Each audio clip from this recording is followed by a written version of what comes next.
ये बड़ी इंपॉर्टेंट बात है, और वो है टिक्की के ऊपर सजदा करना, ये मट्टी की टिक्की रखकर। तो इसमें भी भाइयों जज्बाती होने की जरूरत नहीं है, ये बात बिल्कुल हकीकत है कि अहले सुन्नत के आप मुहद्दिसीन की किताबें उठाएं, इमाम तिरमिजी ने पूरा बाब बांधा है चटाई पर नमाज पढ़ने का जवाज। इससे ही आप जरा अंदाजा लगा लें, चटाई पे नमाज पढ़ने का जवाज।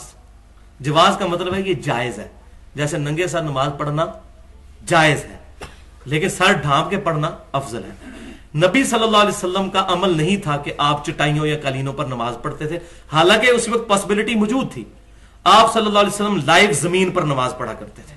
बुखारी और मुस्लिम की मुत्तफक़ुन अलैह हदीस है, आपको पता है वो शब कदर वाली, कि आप सल्लल्लाहु अलैहि वसल्लम ने फजर की नमाज का सलाम फेरा तो उस रात बारिश हुई थी, तो साहबा ने नबी वसल्लम के माथे पर कीचड़ के निशान भी देखे। तो आप सल्लल्लाहु अलैहि वसल्लम लाइव जमीन पर नमाज पढ़ा करते थे, और इस सुन्नत पर इस वक्त सिर्फ अहले तशय्युअ अमल कर रहे हैं।